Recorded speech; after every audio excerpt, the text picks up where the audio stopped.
Dennis here, and I'm in the kitchen today. And I want to talk to you about my recipe for an old-time favorite, the cheesy potato casserole. Sometimes called a Hashbrown Casserole or funeral potatoes. The Hashbrown Casserole, I think Cracker Barrel made that one kind of famous. This recipe is very old. It goes back as funeral potatoes in a lot of old church cookbooks in the 70s. A lot of people would bring this to potlucks, church potlucks, or to wakes at a funeral. Actual recipe, I've seen this similar going back into the late 1800s. With the advent of food and freezers in the 50s and 60s, a lot of these casseroles came out. I know Campbell's Soup did a lot of that because sometimes you use cream of mushroom or cream of celery soup, a cream soup. And Campbell's, I think, had it in some of their earlier recipe cookbooks that they would also send out. It's an amazingly quick recipe. It's a great side, and almost all of your friends or guests are going to love it. Let me show you how to do it. Let's get cooking. Okay, this is what we need for our hash brown casserole. We're going to do a little cooking spray in a 9x13 casserole pan and some shredded hash browns, and I've also done it with the diced potatoes. And we're going to use some pepper and salt and some cheddar cheese soup. I've also seen this done with cream of chicken or cream of mushroom. We're going to need a stick of butter, a medium onion that's diced up, some sour cream, and some cheese. I like sharp cheddar and some Colby Jack. And this is just the bottom of a bag. And we're just going to crumble that up. We're just going to sprinkle that on top. You can also use cornflakes. That's another good topping. But I just love this recipe.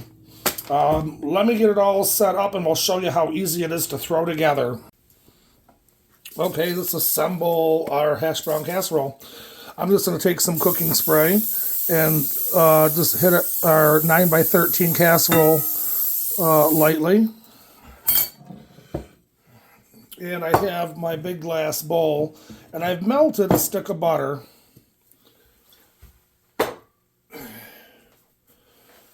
Then I'm just going to add, this is 1 cup of sour cream. We've got that really finely diced, that was probably a small to medium onion. And then here's our can of cheddar soup. You could also use the cream of mushroom or the cream of celery or cream of chicken. I've seen it done as well. This is a 1/2 teaspoon of black pepper and a 1/2 teaspoon of salt. And this is a 7-ounce package of sharp cheddar. You could use Colby or Monterey Jack. I like the sharp cheddar. That's one of my favorite cheeses. And we're just going to mix this up. See how fast this goes together?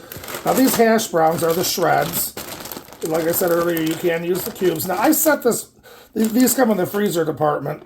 I throw it into the refrigerator the day before I'm going to make this, so they're thawed out. They're almost thawed out completely. Pour that in. And we're just going to fold this in. Just going down the side and bringing it up. That way everything's all mixed together. Okay, we've got a pretty good mix on that now.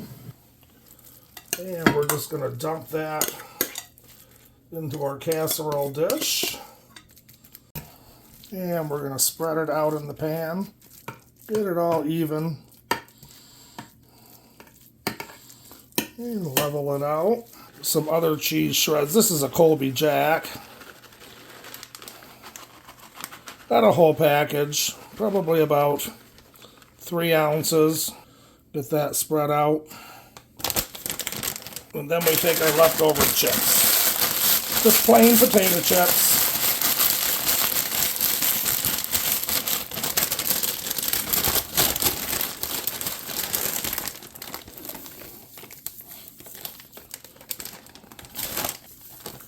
And sprinkle those on the top. This is the original recipe that you don't have to do the chips. This is actually the first recipe from the 1980s that I ever did. Just spread those out. Now we're going to pop this into a preheated oven at 350 for 45 to 55 minutes. It's a 10-minute range. You're going to check it at 45. You want it golden bubbly.